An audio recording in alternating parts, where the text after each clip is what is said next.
লাভের তো দূরের স্থান, আমার আসল টাকাটা পর্যন্ত দিল ডাইরেক্ট না করেছে।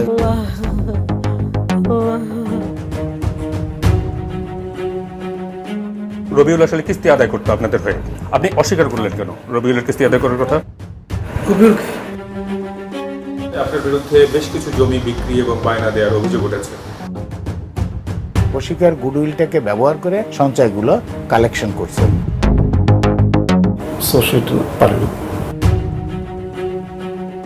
এটা যে বেআইনি, এটা কি আপনি মানেন? না, এটাই money laundering. You are bias. MRA নিশ্চিত করবেন না যে আপনি এটা করবেন না। আপনি পলাতক আসামি হিসেবে রয়েছেন।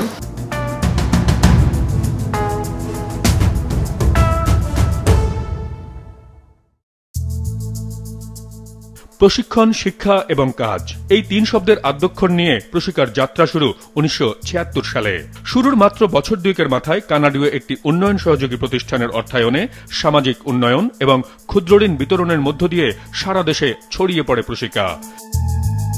কিন্তু বাধা আসে যখন প্রশিকা চেয়ারম্যান কাজী ফারুক রাজনৈতিক নানান কর্মকাণ্ডে যুক্ত হন। আমার রাজনৈতিক অবস্থান হচ্ছে মানুষের পক্ষে, নির্যাতিত মানুষকে রক্ষা করার পক্ষে, নারীর মুক্তির পক্ষে এবং মানবাধিকার রক্ষার পক্ষে, এবং এটাই একটা সঠিক এনজিওর কাজ। আমরা কোনো এনজিও ব্যবসা করছি না। এতে প্রশিকা ক্ষতিগ্রস্ত হয়েছে না, প্রশিকা ক্ষতিগ্রস্ত হয়নি তো। প্রশিকাকে যারা ক্ষতিগ্রস্ত হয়েছে তারা তুলিয়ে গেছে।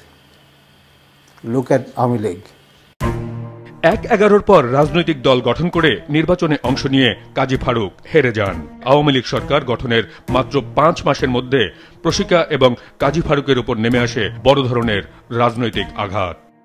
2009 সালে কাজী ফারুককে সরিয়ে যে ব্যবস্থাপনা পর্ষদ গঠনের কথা বলা হয়েছে, মোহাম্মদ আব্দুল ওয়াদুদকে তার চেয়ারম্যান করা হয়েছে।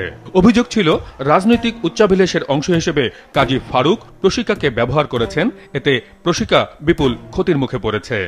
আসলে ওয়ানি লেভেলের যে থিঙ্ক ট্যাঙ্ক ছিল না, উনি একজন কুশীলক ছিলেন। এবং 2004-এ যখন দলীয় সাহেবের টার্ম কার্ড শুনছেন, টার্ম কার্ড কিন্তু মেইন ছিল আসলে প্রশিকা। নতুন এই ব্যবস্থাপনা কমিটির বৈধতা বাতিল এবং কার্যক্রমে স্থগিতাদেশ চেয়ে নিম্ন আদালতে 2 দফা মামলা করেও কোনো প্রতিকার পাননি কাজী ফারুক। এরপর হাইকোর্টে যান তিনি, সেখান থেকে সুপ্রিম কোর্টে। আমাকে ফর্মার চেয়ারম্যান, ফর্মার হিসাবে আমি যেতে পারবো অফিসে, এটা বলাতে আমি সেটা অ্যাপিলেট ডিভিশনের চেম্বার জাজে সিএমপি করে এটা স্থগিত করে দিই। এক্সপাঞ্চ এটা এইভাবে করে দিল, ডাইরেকশন দিয়ে যে এই ট্রায়াল কোর্ট এইটা আমলে নেবে না। প্রশিকা গঠনের পর থেকে 2010 সাল পর্যন্ত প্রতিষ্ঠানটিতে 42 জনের সাধারণ পরিষদ থেকে ব্যবস্থাপনা পরিষদের সদস্যরা নির্বাচিত হয়েছেন এবং সেখান থেকেই একজনকে চেয়ারম্যান হিসেবে নির্বাচন করা হয়। কিন্তু 2010 সালে হঠাৎ করেই সেই রীতির পরিবর্তন ঘটে। প্রশিকায় আবির্ভূত হন তৎকালীন প্রধানমন্ত্রী শেখ হাসিনার দাপুটে এক রাজনৈতিক উপদেষ্টার ঘনিষ্ঠ আত্মীয় এম.এ. মোয়াজ্জেম হোসেনের। তিনি 2011 সালে একের পর এক জমি নামমাত্র মূল্যে বিক্রি শুরু করেন। সঙ্গে যুক্ত হন তৎকালীন প্রধানমন্ত্রী শেখ হাসিনার অ্যাসাইনমেন্ট অফিসার আলাউদ্দিন চৌধুরী এবং মির্জা আজমের মতো নেতাদের একটি চক্র। নবীনগর আশুলিয়া সড়কের পাশে বাইপাইলের এই জমিটির আয়তন 589 শতাংশ। জমিটি যখন বিক্রি করা হয় তার দাম ধরা হয়েছে মাত্র 28 কোটি 10 লাখ টাকা, শতাংশ প্রতি 4,77,000 টাকা মাত্র। তৎকালীন প্রধানমন্ত্রীর অ্যাসাইনমেন্ট অফিসার আলাউদ্দিন এই জমির বায়না দলিল করলেও মোয়াজ্জেম হোসেন প্রশিকার চেয়ারম্যান হিসেবে জমিটি বিক্রি করেন একটি বেসরকারি ব্যাংকের কাছে। ব্যাংকের কাছ থেকে নিজের ভাগের টাকা নিয়ে নেন আলাউদ্দিন।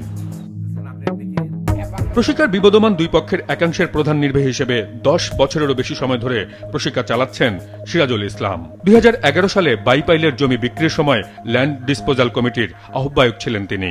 জমি বিক্রি সহ নানান বিষয়ে তার কাছে সাক্ষাৎকারের জন্য গেলে আমাদের জন্য আগে থেকেই 2টি ক্যামেরা বসিয়ে রাখেন তিনি, সঙ্গে রাখেন বেশ কয়েকজন কর্মকর্তা কর্মচারীকে। দালালি করছে তারা, বুঝতে পারছেন? তারা হয়তো সেখানে কোনো পেমেন্ট থাকতে পারে। আমাদের কাছ থেকে প্রথম নিশ্চয় ওই যে কি ওনার নাম ছিল, মির্জা আজম। যদি মির্জা আজম থেকে আপনি মির্জা আজমকে টাকা দেবেন, আপনি আলাউদ্দিন চৌধুরীকে 9 কোটি টাকা দিলেন।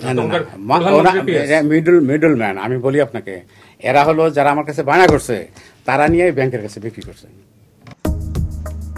বিক্রি হওয়া জমিটির ঠিক পাশেই 37% আরেকটি জমি বিক্রি হয় একই দিনে, যার রেজিস্ট্রেশনের দলিলও একই সময়ে করা, একই সিরিয়ালে।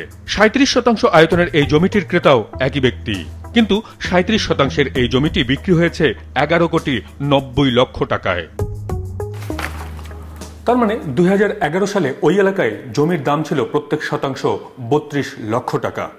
সেই একই দামে যদি প্রশিকা চেয়ারম্যান তাদের 590% জমি বিক্রি করতেন, তাহলে জমির মোট দাম দাঁড়াতো 190 কোটি টাকার কাছাকাছি।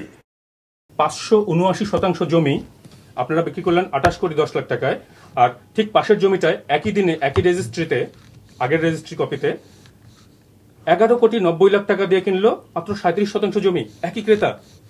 আপনি এটাকে কিভাবে দেখবেন? আমি জানি না এটা কিভাবে যারা বিক্রি, আপনার কি তাই মনে হয়? আমার কাছে তাই মনে হচ্ছে এই পার্টে অন্তত। আমাদের এই বিবাদমান থাকাতে আমরা কোনো ন্যায্য মূল্য পাই না, কোথাও না। এখনো যদি আমি কোনো একটা জমি বিক্রি করতে যাই, আমি কিন্তু ন্যায্য মূল্য পাই না। 2012 সাল পর্যন্ত এভাবে প্রায় 20টি জমি বিক্রি করা হয়েছে এই ব্যবস্থাপনা পর্ষদের পক্ষ থেকে। সেগুলো কত দামে বিক্রি হয়েছে আর কত লোকসান হয়েছে, সেগুলোর হদিশ এখন পর্যন্ত মেলেনি। সাক্ষাৎকারের বিভিন্ন পর্যায়ে চারপাশ থেকে প্রশিকা কর্মকর্তারা কথা বলতে শুরু করেন। এই প্রতিবেদনের শুরুতে যে রহিমা বেগমকে দেখানো হয়েছে, তার সঞ্চয়ের টাকা ফেরত না দেওয়ার কারণ জানতে চাই আমরা। এই প্রশ্নের উত্তর দেন মিজানুর রহমান নামে প্রশিকার এই পরিচালক। যে এখানে কাজী ফারুক ইন্টেনশনালি ভাবে হামলা করছিল, কিছু কাগজপত্র নিয়ে গেছে, দলিলপত্র নিয়ে গেছে, এখানে 50-60 জন 100-150 জন সদস্যকে সমৃদ্ধ করছে, কোনো টাকা অফিসে জমা হয় নাই। এই টাকাও মানে ইব্রাহিম না নিয়ে দিছে, এই টাকার দায়ও প্রশিকা নিছে।